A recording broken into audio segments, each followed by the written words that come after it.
Veteran ATM terima peruntukan dana tambahan lebih RM1 juta.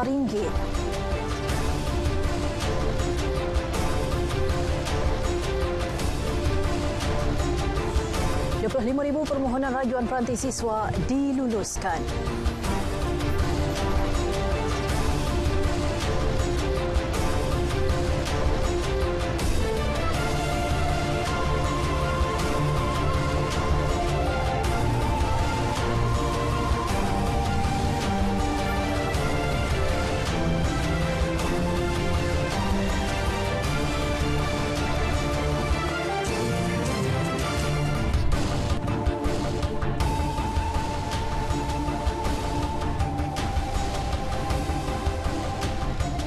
Assalamualaikum dan salam perpaduan. Edisi Ahad 15 Januari 2023 Berita Wilayah membawakan laporan terkini seluruh negara.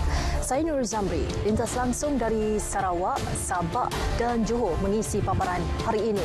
Terus setia sejam bersama Berita Wilayah.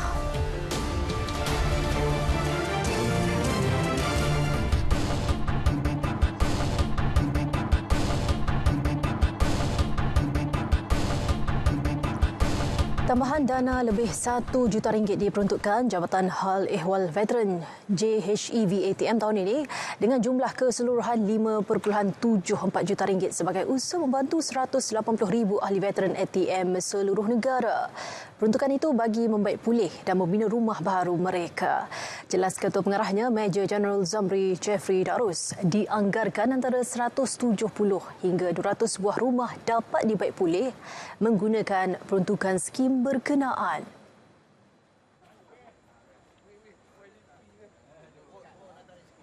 Kita anggarkan pada tahun ini lebih kurang 170 ke 200 buah rumah akan kita repair yang akan melibatkan kos lebih kurang 2.9 juta. Di samping itu juga kita akan menyediakan dana untuk membina rumah baru bagi veteran-veteran yang daif yang memerlukan sebuah rumah untuk mereka tinggal bersama dengan keluarga dan mereka mempunyai tanah sendiri. Beliau berkata demikian selepas menyempurnakan majlis penyerahan kit banjir kepada 50 veteran ATM terjejas banjir di Rumah Rehat Kerajaan Kuala Berang Hulu Terengganu. Bantuan kit banjir tersebut mengandungi pelbagai bantuan penjagaan diri, bantuan makanan, sumbangan humanitarian Care Malaysia Berhad MyCare.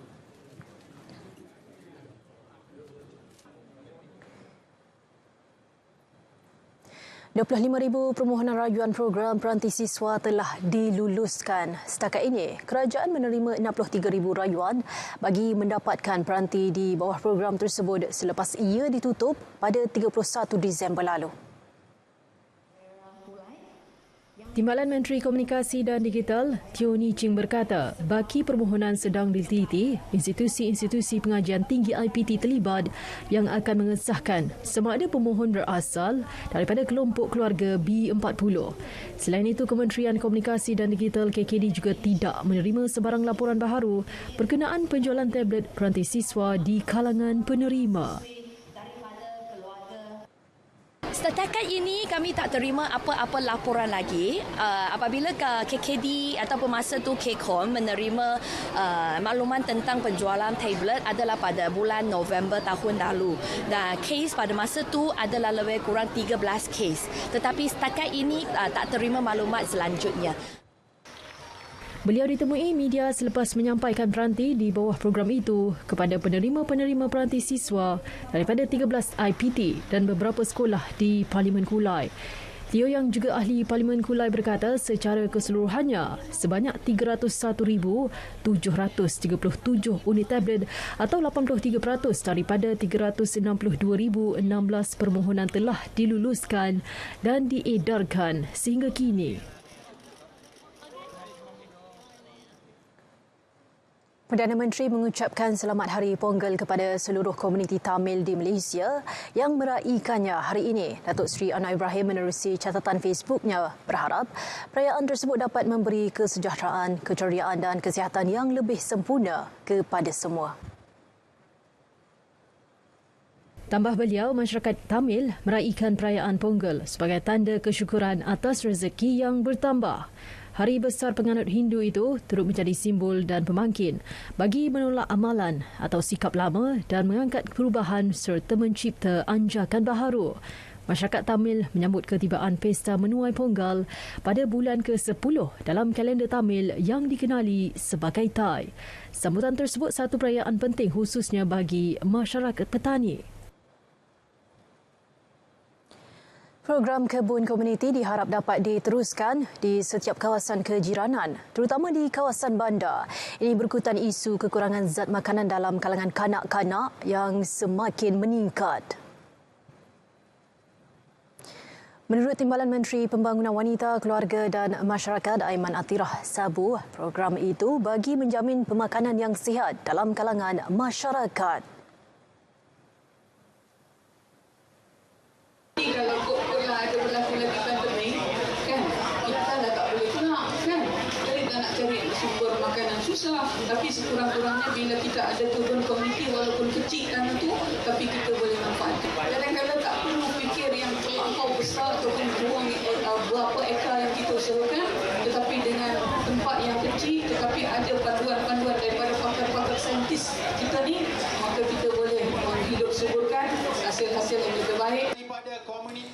Beliau bercakap dalam majlis penutupan program Duta Putra Pemakanan Komuniti di Kuala Lumpur.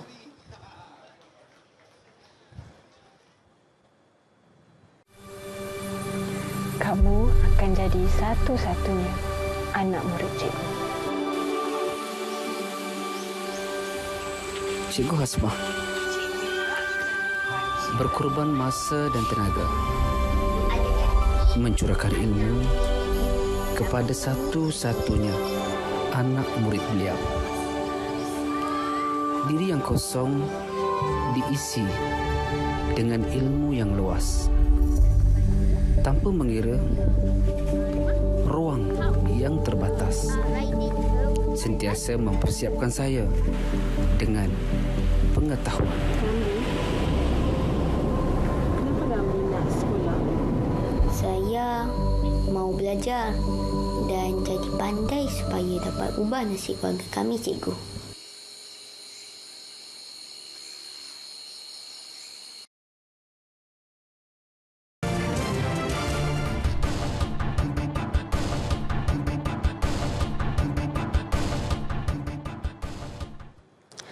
Seorang pengasuh Taska mengaku tidak bersalah atas 7 pertuduhan mendera seorang bayi lelaki berusia 4 bulan sehingga koma.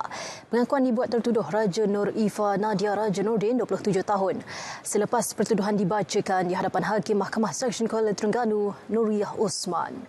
Mengikut pertuduhan, tertuduh sebagai pengasuh didakwa menganiaya mangsa yang berusia 4 bulan sehingga mengalami pendarahan di dalam kepala dan retak di bahagian kiri tempurung kepala. Tertuduh didakwa melakukan kesalahan di sebuah taska di daerah Kuala Terengganu antara 1 hingga 3 Januari lalu. Mengikut Seksyen 31/1/A Akta Kanak-Kanak 2001, jika disabit kesalahan boleh didenda tidak lebih RM50,000 atau penjara sehingga 20 tahun atau kedua-duanya sekali. Mahkamah membenarkan tertuduh dikat jamin RM30,000 dengan seorang penjamin. Sebutan semula kes 16 Februari depan.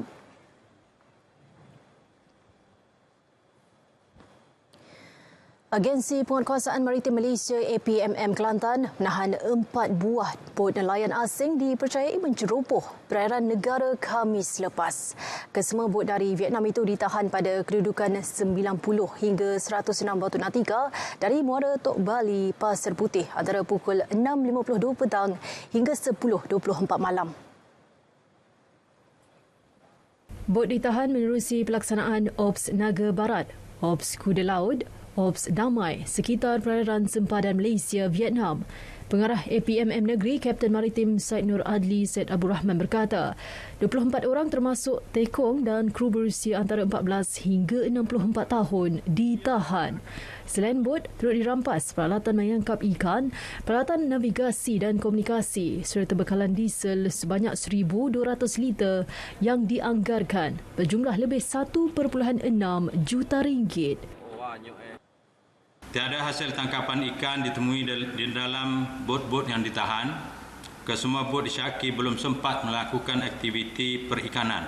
Dan jarak perjalanan tu daripada Vietnam tu mungkin dengan bot tu yang slow tu dalam 2 hari, saya tengok dalam 3 hari lah. 3 hari baru sampai ke perairan Malaysia ni. Sebab tu hasil pun tak ada lagi. Sebab berdasarkan dari segi ransom dia yang masih banyak lagi, dia tak sempat. Kes akan disiasat di bawah Seksyen 15-1-A kerana gagal mempamerkan sebarang dokumen kebenaran menangkap ikan di perairan Malaysia. Manakala 4 tekong disyaki melanggar Seksyen 16-3 Akta Perikanan 1985 kerana gagal memaklumkan pegawai berkuasa melalui radio atau faksimile. Kesemua kru pula disiasat di bawah Seksyen 6-1-C Akta Immigration 1959-1963 kerana gagal mempamerkan sebarang pengenalan diri yang sah.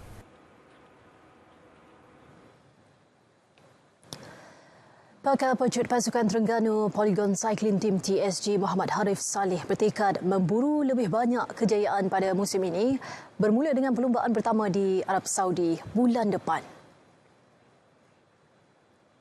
Selepas mencipta sejarah sebagai pelumba pertama Malaysia memenangi Seri Perlumbaan Jelajah Eropah Kesatuan Berbasikal Antarabangsa UCI di Turki tahun lalu, Haris terus memasang impian untuk menaiki sebanyak mungkin podium dalam perlumbaan luar negara. Meskipun sudah menjangkau usia 35 tahun, pelumba yang pernah mencipta nama dalam liter di Langkawi itu mengakui saingan tahun ini lebih mencabar dengan jumlah perlumbaan yang padat dan bertaraf 2.1 dan 2.0 Pro. Walaupun abangnya Zamri Saleh tidak lagi bergelar pelumba selepas dinaikkan pangkat sebagai Ketua Jurulatih Akademi TSG, namun ia tidak mematahkan semangat Harif untuk meneruskan perjuangan. Semalam, TSG yang diwarisi 16 pelumba termasuk 9 anak tempatan dan 7 pelumba import telah memulakan kem latihan pusat.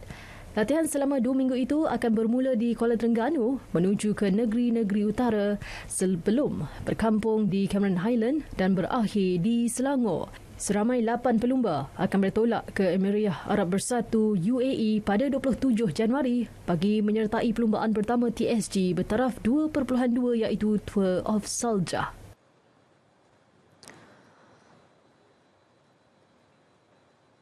Untuk laporan cuaca semasa, terus saja ke Map Malaysia bersama pegawainya Nur Farha Abdul Halim.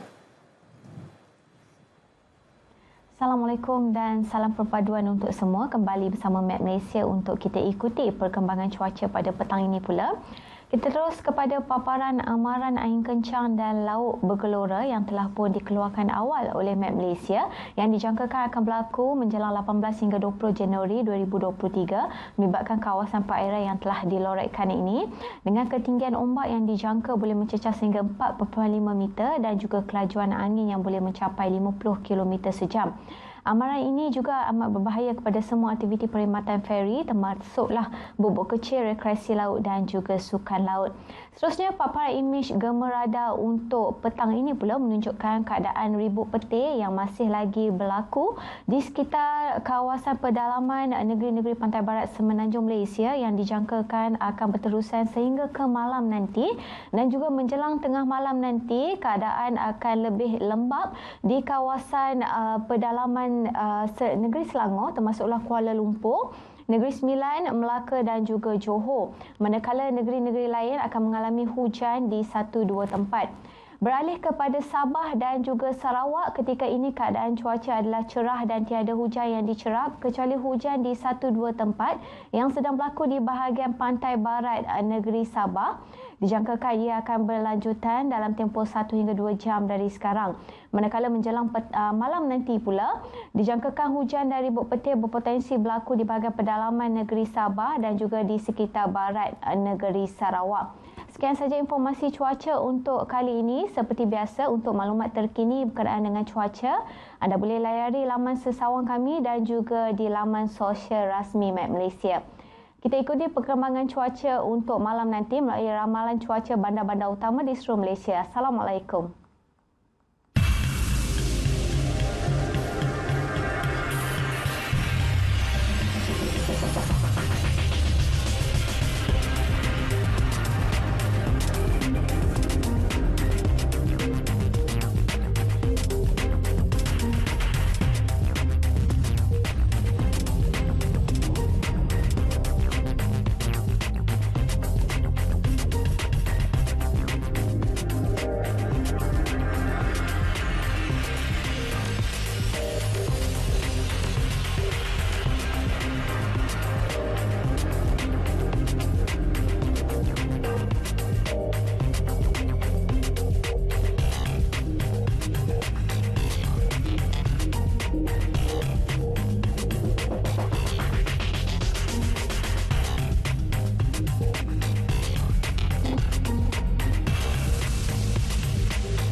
Kita harus memanfaatkan kekuatan yang ada untuk menjana pertumbuhan ekonomi yang lebih meyakinkan. Maka tumpuan kerajaan perpaduan sekarang adalah untuk meningkatkan segala usaha untuk memastikan ada keyakinan tumpuan baru yang boleh meningkatkan dan memacu pertumbuhan ekonomi yang lebih meyakinkan. Kerana sistem politik dan tadbir urus tata kelola yang lebih baik, yang bersih dari rasuah dan penyalahgunaan kuasa.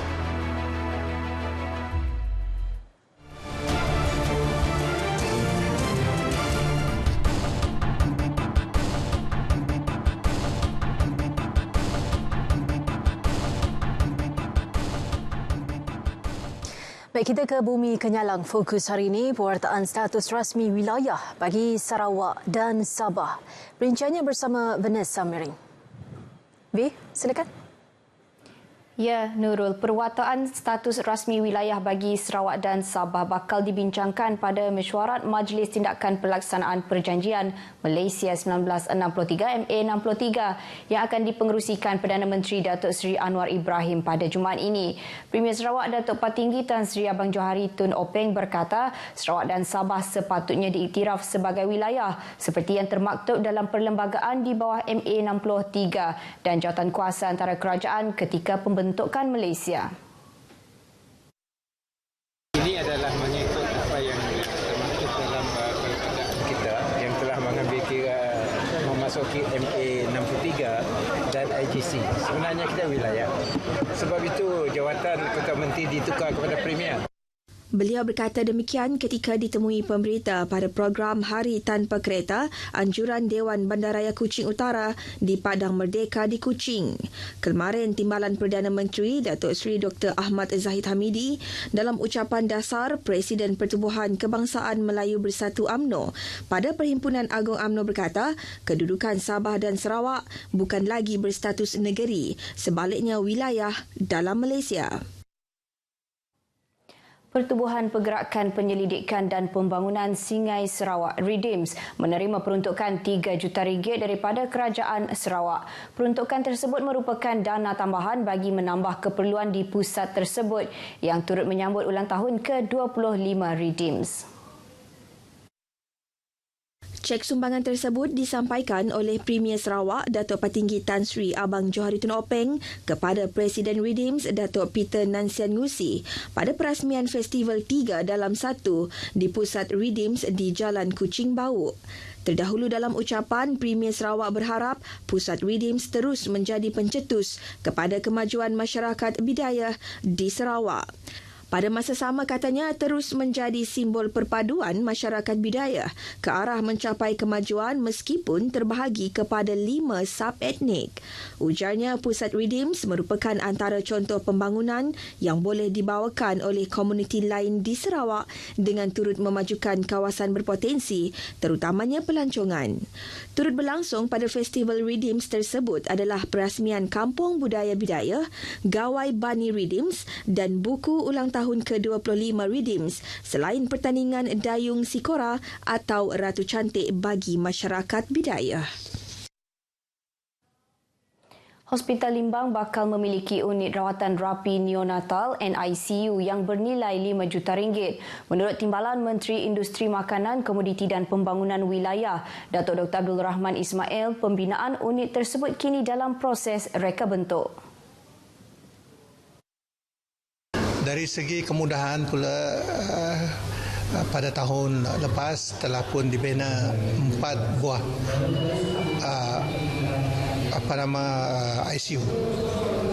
ICU bagi orang dewasa lah, yang memuatkan 4 katil dan insyaAllah pada tahun ini reka bentuk sedang dibuat.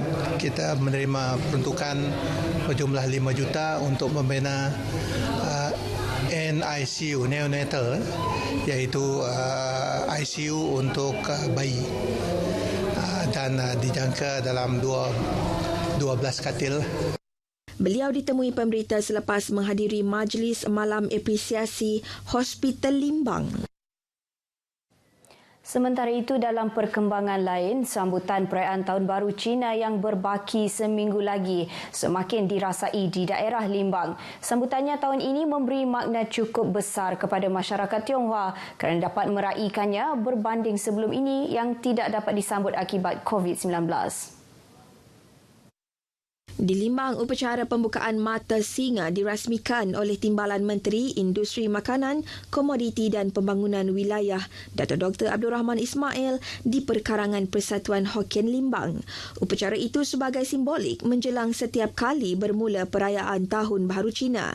Turut hadir pengerusi Persatuan Hokkien Limbang, David Chua Kien Tin. Serembu sesuai dijadikan sebagai lokasi kajian projek makanan haiwan berasaskan biomas.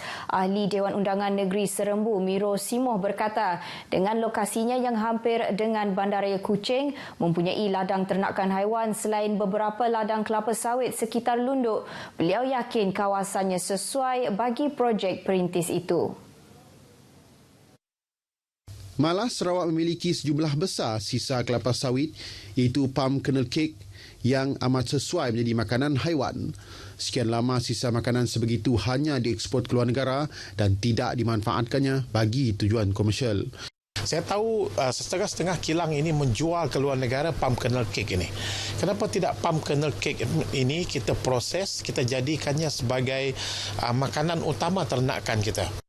Beliau diminta mengulas usaha Sarawak yang ingin membangunkan ekonomi sekular seperti yang diumumkan Premier Sarawak Datuk Patinggi Tan Sri Abang Johari Tun Openg pada Khamis lepas. Miro sebelum itu menghadiri majlis pengagihan bantuan barangan dapur bagi kawasannya di Kuching Budi Society Village dekat Serembu. Dalam majlis ringkas itu seramai 60 orang daripada pelbagai kaum menerima bantuan. Jauhi dan hentikan amalan rasuah khususnya dalam kalangan umat Islam serta kembali menjalani kehidupan berpandukan Al-Quran. Demikian menurut Ahli Dewan Undangan Negeri Jepak Datuk Talib Zulpilip yang juga penasihat Jepak Jaya semasa penutupan Majlis Tilawah Al-Quran peringkat bahagian Bintulu 1444 Hijrah bersamaan 2022 Masihi malam tadi di Balai Raya Kampung Asyakirin Fasa 1 Bintulu. Kadang-kadang ini jaga kecil hati, rasuah berluasa di negeri kita. Walhal di dalam Quran, agama Islam, rasuah haram. Rasuah di negara barat seperti New Zealand dan Singapura jauh lebih rendah. Jadi kita amalkan Al-Quran supaya satu penyakit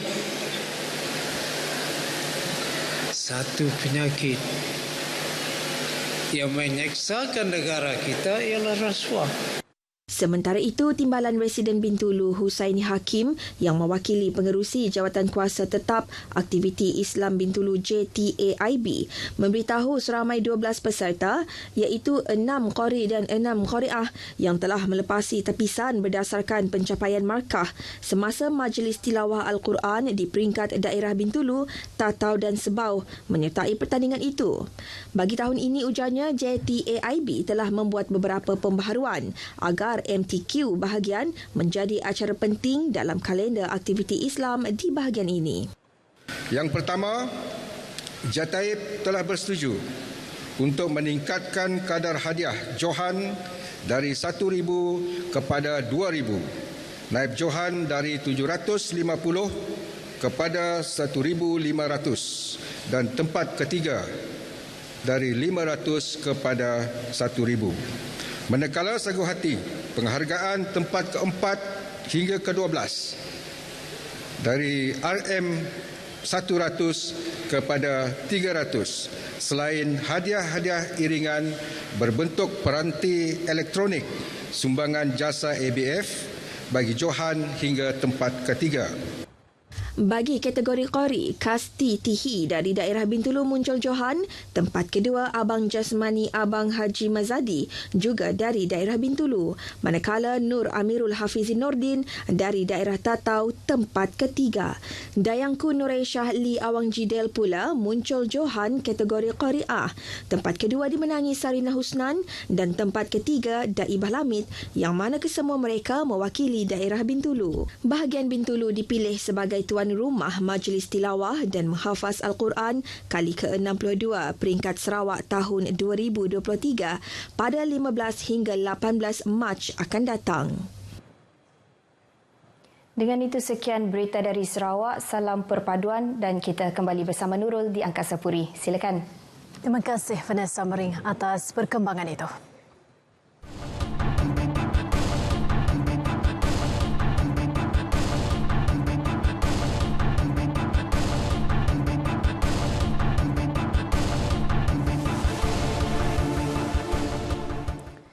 Penduduk di kawasan pedalaman menyambut baik usaha kerajaan mengembalikan status Sabah dan Sarawak kepada wilayah.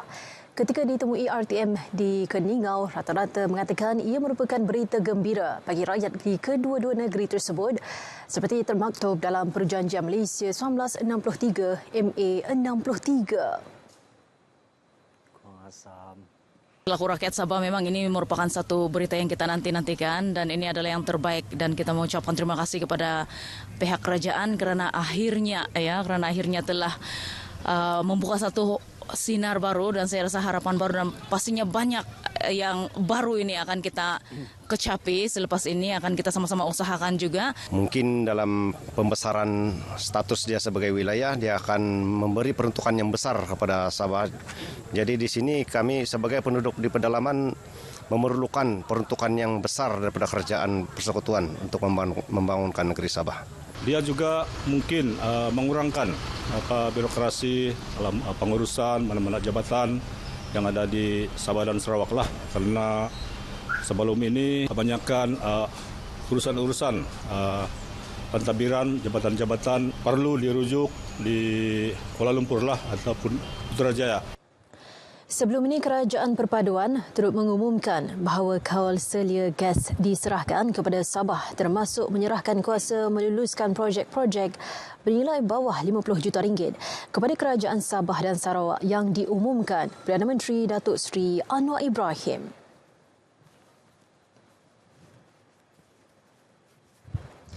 Lebih banyak perkongsian dari negeri di bawah bayu petang ini. Ini termasuk rang undang-undang anti lompat parti di cadang bentang dalam persidangan Dewan Undangan Negeri Sabah. Perinciannya lanjut bersama Muhammad Dias Sahlan di Kota Kinabalu.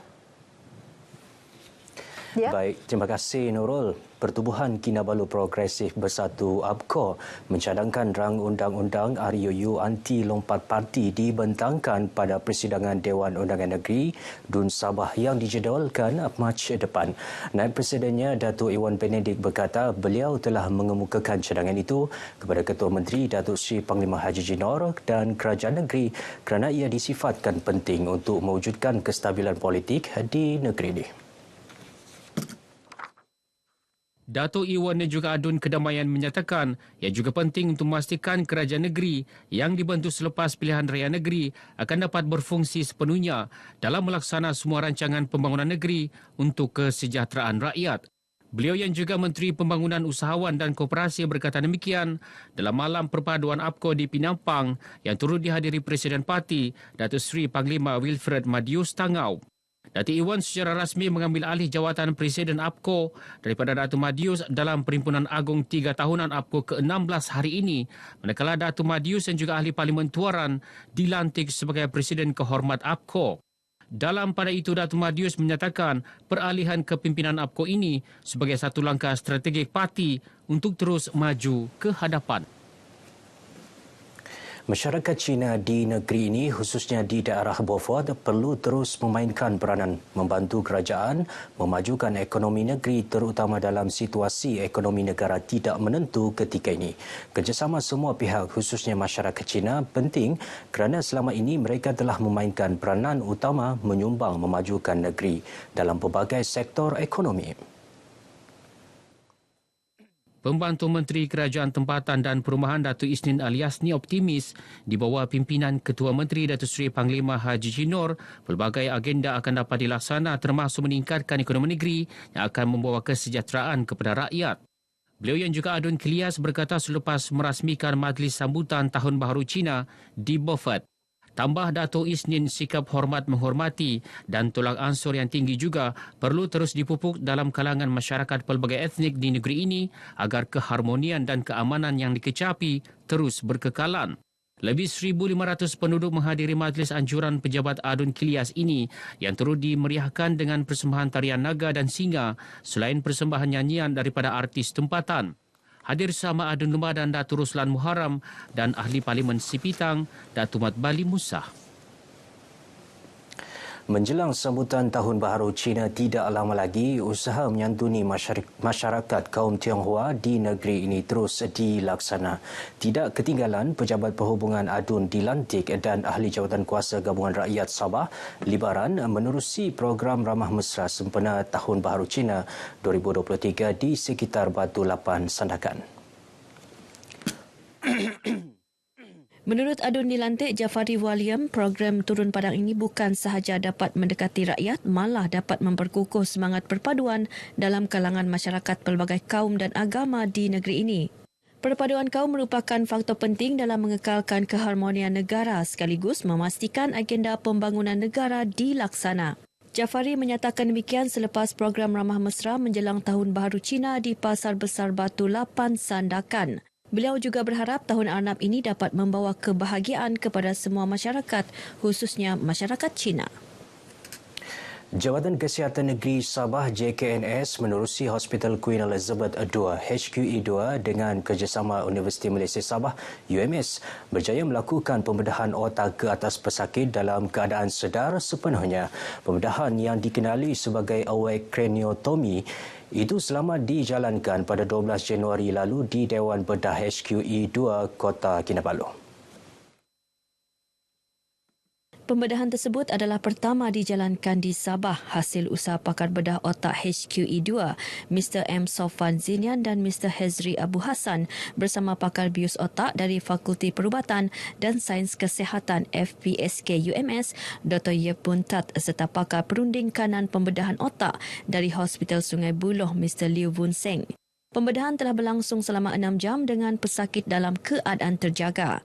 Pesakit merupakan seorang wanita berusia 50 tahun yang mengalami simptom sakit kepala sejak Oktober 2022 dan disahkan menghidap multiple meningioma di bahagian kiri otak setelah didiagnosis di Hospital Duchess of Kent, Sandakan. Pengarah Kesihatan Negeri Datuk Dr. Rosnani Mudin dalam kenyataan berkata, JKNS menzahirkan terima kasih kepada semua pihak terlibat yang begitu komited menjayakan pembedahan tersebut. Beliau berharap kejayaan dan kerjasama seumpama dapat diteruskan pada masa akan datang. Ya, Hari Terbuka Armada Timur 2023 yang kini berlangsung di Pangkalan TLDM Sepanggar Kota Kinabalu menampilkan kelainan berbanding penganjuran terakhirnya pada 2019. Ia sebagai tarikan kepada pengunjung yang hadir memeriahkan Hari Terbuka itu yang berlangsung sejak semalam. Panglima Armada Timur Laksmana Madya Datuk Sabri Zali berkata, antara kelainan dibuat termasuklah pameran dan lawatan pengunjung keempat buah aset baharu TLDM melibatkan Lateral Mission Ship LMS iaitu KD Keris, KD Sundang, KD Badik dan KD Rencong. Turut ditampilkan pameran daripada Angkatan Tentera Darat serta pameran Hospital Angkatan Tentera HAT. Dan juga kita mempamerkan juga helikopter operasi maritim home. Ada 3 helikopter semua sekali yang turut menyertai pameran kita pada kali ini dan diselang-selikan juga dengan demonstrasi penerbangan oleh 2 buah helikopter yang lain. Beliau ditemui media selepas merasmikan Hari Terbuka Armada Timur 2023 dan pertandingan akhir karaoke sempena Hari Terbuka ini di TLDM Sepanggar Kota Kinabalu. Terdahulu, Datuk Sabri Zali dalam ucapannya memaklumkan masa lawatan orang ramai ke Hari Terbuka Armada Timur yang sepatutnya berakhir pukul 6 petang ini dilanjutkan hingga pukul 10 malam. Berlanjutan masa lawatan dibuat berikutan sambutan menggalakkan daripada orang ramai sekaligus memberi mereka peluang menyaksikan pameran dan menyertai aktiviti terutamanya boat ride sepanjang hari terbuka ini. Penganjuran Hari Terbuka Armada Timur terpaksa dihentikan selama 3 tahun sejak 2020 berikutan pandemik COVID-19. Baik saudara, sekian dahulu paparan dari Negeri di Bawah Bayu kali ini. Untuk lebih banyak perkembangan semasa di tanah air, terus sahaja bersama Nurul di Angkasa Pura. Silakan Nurul. Terima kasih Dia Sahlan atas perkembangan itu. Pelancaran kempen kibar bendera wilayah Persekutuan sempena sambutan Hari Wilayah Persekutuan 2023 peringkat Labuan disambut secara sederhana bertempat di pekarangan Medan Selera Labuan. Majlis disempurnakan Ketua Pegawai Eksekutif Perbadanan Labuan Ridwan Muhammad Ismail. Turut hadir ketua-ketua jabatan, pengerusi-pengerusi Dewan Perniagaan serta pemimpin masyarakat. Pelancaran kempen dimeriahkan dengan gimik perasmian dengan penyerahan bendera yang dibawa menggunakan drone. Ia turut diserikan dengan penyerahan bendera kepada wakil-wakil setiap agensi kerajaan, Dewan Perniagaan, sekolah dan pemimpin masyarakat.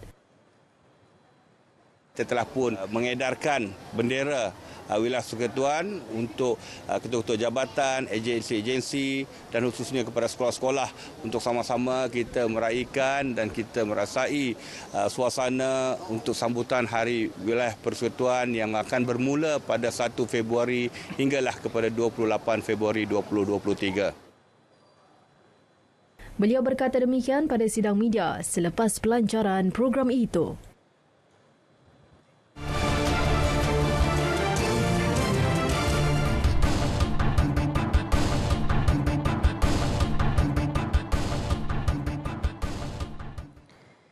Sebanyak 182 permis tumpuan seperti pusat beli belah dan hotel diperiksa. Jabatan Bomba dan Penyelamat Malaysia JBPM Johor menerusi operasi hapus bahaya kebakaran sempena sambutan Tahun Baharu Cina. Operasi bermula 2 hingga 30 Januari itu melibatkan 150 pegawai bahagian keselamatan kebakaran di zon-zon ketua-ketua balai serta penyelia balai bomba dan penyelamat seluruh negeri. Pemangku pengarah JBPM Johor, Penolong Pesuruhjaya Bomba Muhammad Rizal Buang berkata, pemeriksaan bagi memastikan sistem keselamatan kebombaan dalam keadaan baik dan berfungsi ketika kecemasan. Selain memastikan pasukan tindakan kecemasan, setiap premis sentiasa bersiap siaga. Berkaitan dengan premis yang menempatkan ramai orang awam lah, shopping mall, mungkin hotel yang menjadi tumpuan untuk orang bercuti nanti sebenarnya Tahun Baru Cina. Walaupun mungkin masyarakat Tionghoa menyambut Tahun Baru Cina, tetapi kebanyakannya budaya kita di Malaysia, masyarakat lain yang tidak menyambut Tahun Baru Cina ini mengambil peluang cuti umum yang panjang ini untuk bercuti dan sebagainya. Kita juga mengambil peluang lah. Beliau ditemui selepas melancarkan kempen kesedaran keselamatan dan OPS Tahun Baharu Cina di Johor Bahru. Pasukan dan jentera JBPM turut ditempatkan di 2 lokasi lebuh raya iaitu Yong Peng di Batu Pahat dan Sedenak di Kulai untuk menghadapi kes kecemasan.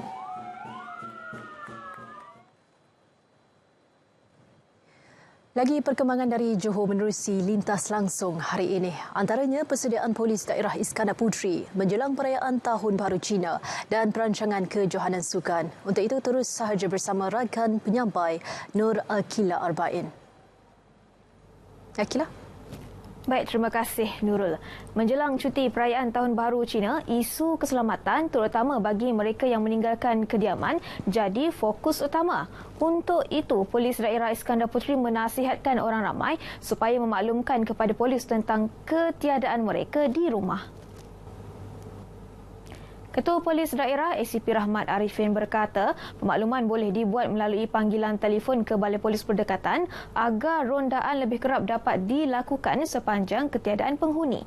Seramai 100 pegawai dan anggota ditugaskan sepanjang tempoh OPS Selamat di peringkat IPD Iskandar Puteri. Rondaan melibatkan unit MPV dan URB serta pasukan cantas dari bahagian siasatan jenayah daerah. Pertambahan kenderaan turut jadi tumpuan pihaknya. Lokasi tumpuan kita sudah pasti di laluan keluar masuk di Kompleks Sultan Abu Bakar, yang mana itu merupakan salah satu daripada kita punya tumpuan khas lah. Sebab itu mungkin akan berlaku kesesakan lah. Dan juga di sepanjang kita punya laluan lebuh raya second link, yang mana kita akan meletakkan anggota untuk mengawal keadaan lalu lintas. Beliau ditemui pada program pencegahan jenayah bersama komuniti di Iskandar Puteri. Lebih banyak kejohanan sukan dijangka berlangsung di Johor tahun ini memandangkan momentum persatuan sukan lebih baik selepas pemulihan pandemik COVID-19 semakin positif. Timbalan Setiausaha Kerajaan Negeri Sukan Negeri, Dato' On Jabar berkata, tahun 2023 bermula dengan baik di Johor setelah kejohanan sukan renang dan badminton dianjurkan setakat semalam. Kesemua 39 persatuan sukan berdaftar dengan Majlis Sukan Negeri Johor MSNJ sedang merangka kejohanan sukan tersendiri. Susulan inisiatif dan insentif kewangan diterima daripada MSNJ. Saluran kewangan berdasarkan kategori rating yang digariskan MSNJ iaitu RM100,000 setahun bagi kategori A dan RM50,000 kategori B dan C. Manakala bantuan pengurusan bagi semua persatuan sukan berdaftar RM10,000 setahun. Setelah pandemik COVID, nampaknya persatuan sukan ni dah lama terhenti dia punya aktiviti dan kita nampaklah momentum mereka semakin baik dan kita berharap juga mana-mana persatuan sukan yang menganjurkan pertandingan hendaklah memaklumkan kepada kita supaya jadual itu boleh disusun dengan baik. Beliau terdahulu menyempurnakan pemakaian pingat kepada pemenang kejohanan renang Johor di Iskandar Puteri. Haziq Haris Luar menang emas bagi acara lelaki 15 hingga 20 tahun, 50 meter kuat lentang, manakala Ruzintan emas acara sama kategori wanita. Bagi acara wanita 8 tahun bawah 50 meter kuat lentang, emas dimenangi Zi En Eng, manakala bagi kategori lelaki dimenangi Marcus Lee Yin Zhang. Kelab RTM Johor merangka pelbagai program dan aktiviti sepanjang tahun ini dalam sukan dan program khidmat masyarakat. Permulaannya, 5 aktiviti telah dan akan dianjurkan sepanjang Januari hingga Mac melibatkan pelbagai aktiviti sosial. Yang di-Pertuanya Muhammad Hisham Abdul Samad berkata, sepanjang Januari hingga Februari, program sukan dirangka termasuk bowling dan pingpong, manakala program tahunan seperti Bubur Lambuk Johor FM akan diteruskan. Dan bulan 2 kita ikuti dengan sukan dalaman, melibatkan beberapa acara dalaman, sukan dalaman seperti kita ada pingpong, dart, carom, chess dan beberapa lagi lah aktiviti sukan dalaman untuk permulaan bagi awal tahun 2023 ni. Pada musim perayaan pula bakal dilaksana edaran juadah sahur kepada petugas barisan hadapan dan edaran kuih raya. Baru-baru ini sebanyak 16 pasukan terlibat pada pertandingan bowling membabitkan ahli kelab yang juga kaki tangan Jabatan Penyiaran Negeri Johor. Program dirasmikan pengarahnya Ramli Johari sekaligus menyampaikan hadiah kepada pemenang.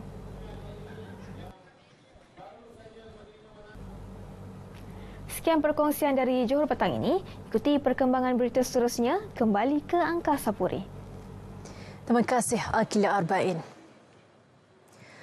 Melaka sentiasa memantau kemajuan pelaksanaan semua manifesto yang dijanjikan kerajaan negeri pada pilihan raya umum PRU DUN sebelum ini.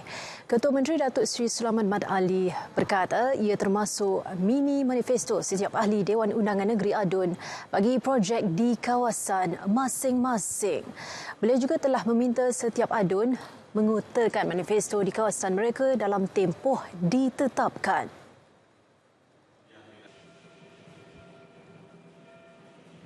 Macam manifesto temporary, setiap DUN ada manifesto DUN itu sendiri. Saya pun ada.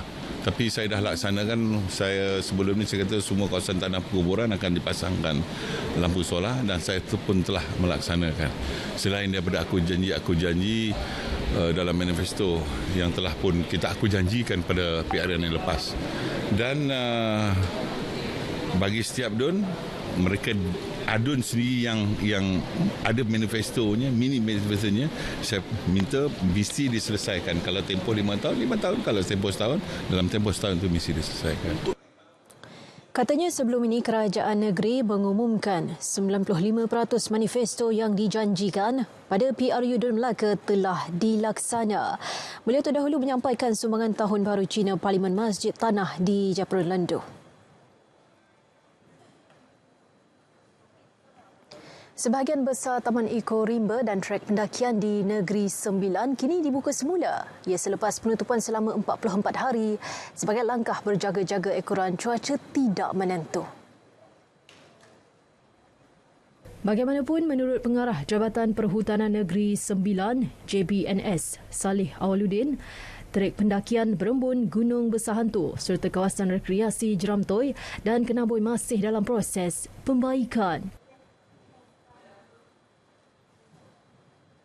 Dan kalau kita lihat hari ini, saya pun baru tengok ni pengunjung dah mula ramai. Semalam lagi kita dah buka, pengunjung dah mula ramai kerana Negeri Sembilan macam kita tahu adalah tumpuan para pendaki bukit dan gunung lah. Dan kita sepanjang tempoh ditutup, kita telah menaik taraf beberapa kawasan-kawasan hutan lipoh. Dan untuk pengetahuan semua, hari ini kita buka hampir keseluruhan hutan lipoh kita. Beliau ditemui di kaki Gunung Angsi, Ulu Bendul. Tambahnya, beberapa trek pendakian baharu telah dikenal pasti untuk diusahakan sebagai laluan pendakian. Sementara itu, beberapa pendaki turut ditemui di kaki Gunung Angsi seawal pukul 7 pagi.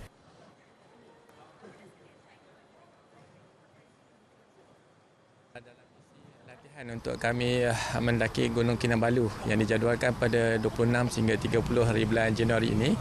Jadi dengan bukaannya tempat Gunung Angsi ini, jadi kami dapatlah membuat latihan dan seterusnya menguji dari segi keupayaan lah untuk kami melaksanakan misi untuk ke Kinabalu nanti. Gunung Angsi ini sangat kata orang sangat bersejarah dan juga sangat penting untuk kebanyakan pendaki-pendaki yang berasal daripada Negeri Sembilan. Ya. So di sinilah mulanya kerjaya kita sebagai seorang pendaki. Dan bila kita gunung ni ditutup, ya, of course kita kehilangan tempat kita yang selalu kita gunakan untuk persiapan kita.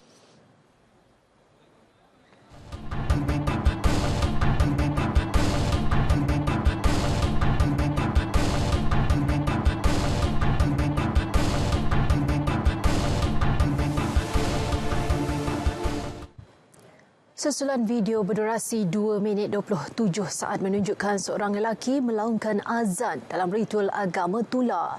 Suruhanjaya Komunikasi dan Multimedia MCMC menegaskan video berkenaan bukan berasal dari Malaysia.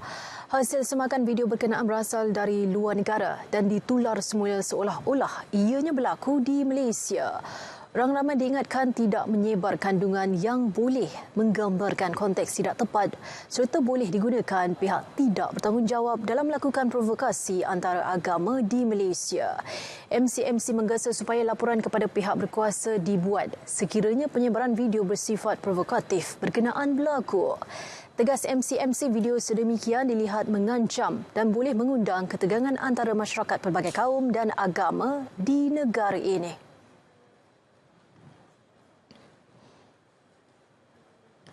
Seorang bapa ditahan kerana disyaki mengugut bunuh anak perempuannya menggunakan sebilah pisau pemotong daging. Ketua Polis Daerah Petaling Jaya SCP Fakhruddin Abdul Hamid berkata mangsa yang berusia 15 tahun turut dipukul menggunakan tali pinggang dalam kejadian di Lembah Subang, Petaling Jaya Jumaat lalu. Mangsa tampil membuat laporan polis di Ibu Pejabat Polis Daerah Petaling Jaya pada pukul 1.18 tengah hari kemarin. Bertindak atas laporan itu, polis menahan bapa mangsa kira-kira pukul 10.30 malam untuk membantu siasatan. Hasil siasatan mendapati mangsa diugut bunuh dan dipukul dengan tali pinggang oleh bapa kandungnya. Turut dirampas sebilah pisau pemotong daging berukuran kira-kira 33 cm. ACP Fakhruddin berkata punca suspek bertindak demikian kerana marah anaknya bermain telefon bimbit sehingga lewat malam. Suspek yang berusia 56 tahun bekerja sebagai pembantu restoran dan dikatakan seorang yang panas baran. Dia direman 4 hari dan kes disiasat mengikut Seksyen 31/1/A Akta Kanak-Kanak 2001.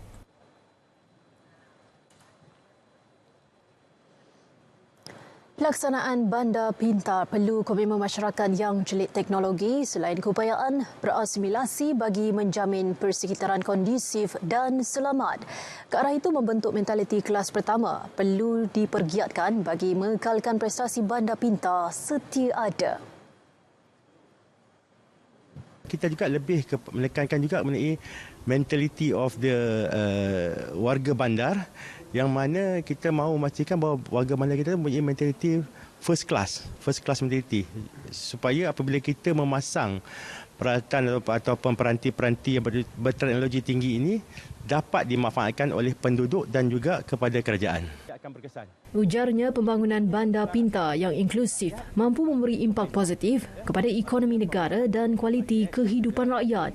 Beliau ditemui selepas menjadi tetamu rancangan Selamat Pagi Malaysia di Angkasa Puri, Kota Media. Akademi Badminton Malaysia ABM kecewa dengan prestasi pemain kebangsaan di Kejohanan Badminton Terbuka Malaysia yang disifatkan tidak memberansangkan. Ketua Pegawai Eksekutifnya Michelle Chai berkata prestasi yang ditunjukkan pemain negara tidak menggambarkan kekuatan Malaysia yang berada di tangga ke-6 terbaik dunia. Michelle yang bercakap dalam sidang media khas menambah, kebanyakan pemain juga tidak menunjukkan keupayaan sebenar biarpun ada yang bergelar juara dunia selain berada di kelompok 10 terbaik.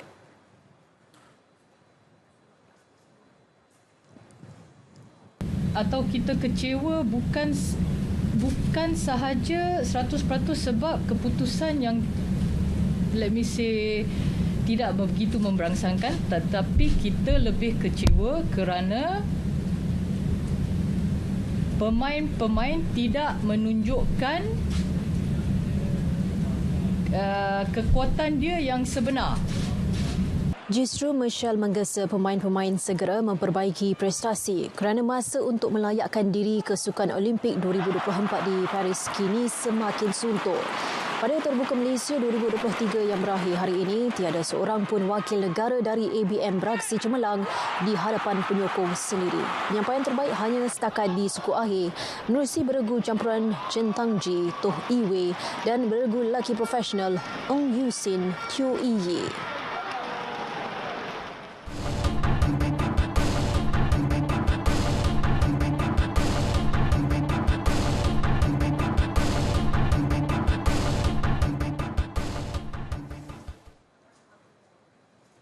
Majlis Bandaraya Ipoh MBI dengan kerjasama Pusat Khidmat Parlimen Ipoh Timur dan Pusat Khidmat Adun Channing mengambil inisiatif mengagihkan 741 unit tong sampah kepada para penduduk di Taman Ipoh Timur.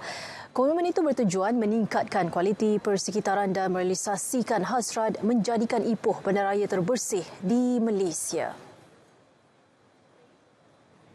Datuk Bandar Ipoh, Datuk Rumaizi Baharin berkata, program pembudayaan amalan menggunakan tong sampah itu bermula sejak April 2021.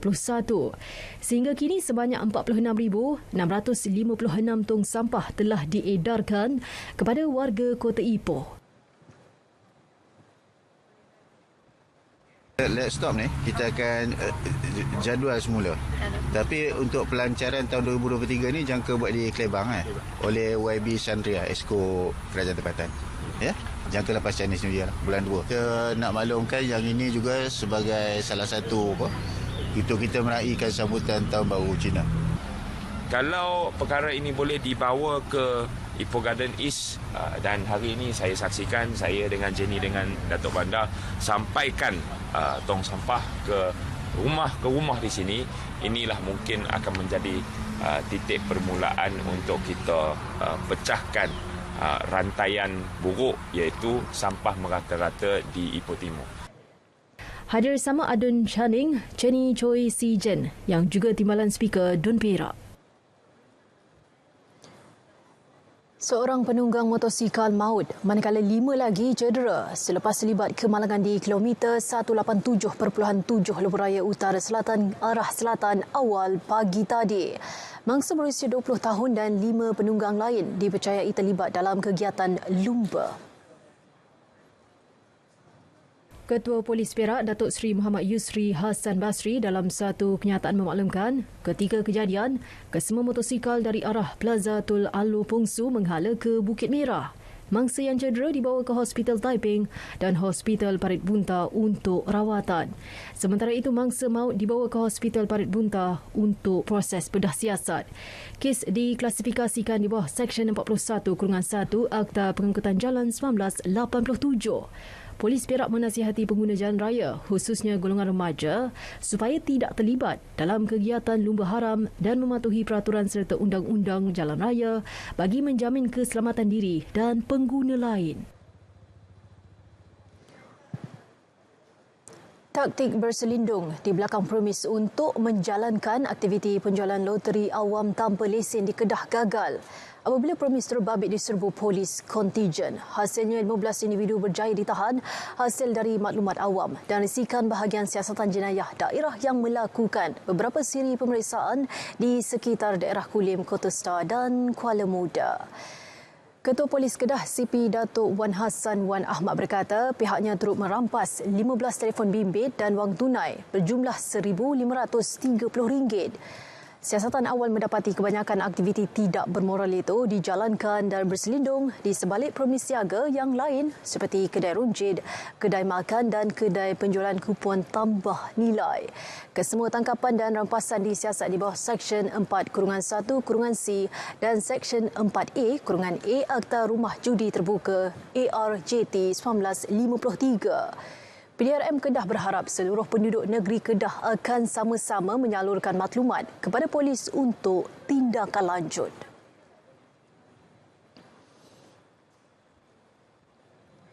Seramai 197 individu menerima anugerah pada Istiadat Penganugerahan Darjah-Darjah, Bintang-Bintang dan Pingat-Pingat Kebesaran sempena sambutan ulang tahun Hari Keuteraan Sultan Kedah ke-80. Istiadat disempurnakan Raja Muda Kedah Tengku Sarafuddin Patli Shah Ibni Sultan Salihuddin di Balarong Seri Besar Istana Anak Bukit, Alustar. Berangkat sama Raja Puan Muda Kedah, Cik Puan Muda Zahida Muhammad Arif, seramai 115 orang penerima darjah-darjah, bintang-bintang dan pingat-pingat kebesaran bagi tahun 2021. Daripada jumlah itu, 2 penerima darjah setia Mahkota Kedah, penerima setia Diraja Kedah 31, ahli Mahkota Kedah 51, seorang penerima ahli setia Pahlawan dan bintang Perkhidmatan Cemerlang Kedah 30 penerima. Sementara itu, 82 orang penerima darjah-darjah, bintang-bintang dan pingat-pingat kebesaran bagi tahun 2022. Daripada jumlah itu, seorang penerima darjah setia Sultan Salihuddin Kedah, setia Diraja Kedah 25, ahli Mahkota Kedah 28, ahli setia Pahlawan 4 dan 24 penerima bintang Perkhidmatan Cemerlang Kedah. Baik saudara, paparan itu menutup tirai berita wilayah. Dapatkan perkembangan sahih sepanjang masa melalui portal berita.rtm.gov.my yang sahih di RTM. Saya Nur Zamri, Assalamualaikum dan salam perpaduan.